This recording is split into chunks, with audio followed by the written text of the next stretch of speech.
பிரதானமான விடுமுறை ஓய்வு விடுமுறை என்று சொல்லுவோம். ஆங்கிலத்தில் வெக்கேஷன் லீவ் என்று சொல்லுவோம். இதுவும் 24 நாட்கள் பொதுவாக காணப்படுகின்றது. அதாவது அரச திணைக்களங்கள் அமைச்சுக்களில் வேலை செய்யும் ஊழியர்களுக்கு ஆகும். சரி, இந்த 24 நாட்கள் ஓய்வு விடுமுறை ஒரு நடப்பாண்டில் 24 நாட்கள்.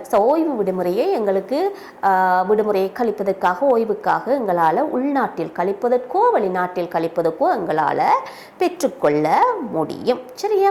ஸோ ஓய்வு விடுமுறை மிச்சப்படுத்தினமாக இருந்தால், இந்த வருடத்தில் மீதி இருந்தால் அது எங்களோட முழு சேவை காலத்துக்கும் நாங்கள் எடுத்து செல்லலாம். அதாவது ஒரு வரலாறு போல தொடர்கதையை போல இந்த ஓய்வு விடுமுறையை எங்களோட முழு சேவை காலத்திலும் எக்காலத்தில் தேவைப்பட்டாலும் உரிய ஆதாரங்களை கொடுத்து எங்களால் இந்த விடுமுறையை பயன்படுத்தி கொள்ள ஏதுமாக இருக்கும். நடப்பாண்டில் நாங்கள் மிச்சப்படுத்தி கொண்டால். ஆனால் அமைய விடுமுறையை எங்களால் மிச்சப்படுத்தினதை அடுத்த வருடங்களுக்கு எடுத்து செல்ல முடியாது. ஆனால் இந்த ஓய்வு விடுமுறையை நாங்கள் மிகுதிப்படுத்தினால் எடுத்துக்கொண்டு போகலாம். ஸோ ஓய்வு விடுமுறையை நாங்கள் உள்நாட்டில் கழிப்பதற்கும் பெற்றுக்கொள்ளலாம், அதே நேரத்தில் வெளிநாட்டில் கழிப்பதற்கும் பெற்றுக்கொள்ளலாம்.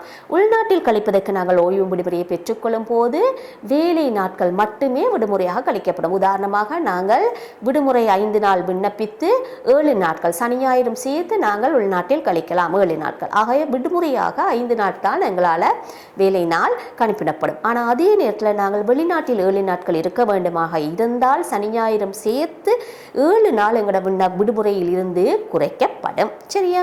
ஸோ உள்நாட்டில் கழிப்பதாக இருந்தால் 5 நாள் குறைக்கப்படும். வெளிநாட்டிலாக இருந்தால் அதாவது சனி ஞாயிறு அது தவிர்ந்த அதாவது பொது பிரசித்தமான பொது விடுமுறை தினங்கள் இவை எல்லாமே வெளிநாட்டில் கழிக்கப்படும் போது எங்களோட ஓய்வு விடுமுறையிலிருந்து அவற்றையும் சேர்த்து தான் நாங்கள் கழித்து கொள்வோம். சரி, இது லீவு தொடர்பான விடயங்களை கையாளும் அலுவலர்கள் லீவு கணக்கிடும் போது கவனத்தில் கொள்ளப்பட வேண்டிய விடயங்கள். உள்நாட்டில் நாங்கள் 10 நாள் விடுமுறையை கழிப்பதற்கு எடுத்தால் அந்த உள்நாட்டில் சனி ஞாயிறு தவிர்த்து வேலை நாட்கள் மட்டுமே எங்களோட விடுமுறையிலிருந்து குறைக்கப்படும். அதே 10 நாட்கள் நாங்கள் வெளிநாட்டில் கழிப்பதற்காக எடுத்தால் இந்த சனி ஞாயிறும் எல்லாத்தையும் ஒன்றாக இன்க்ளூட் பண்ணி ஒன்றாக சேர்த்து 10 நாளையும் எங்களோட விடுமுறையில் இருந்து கழித்துக் கொள்வது வேண்டும். சரியா?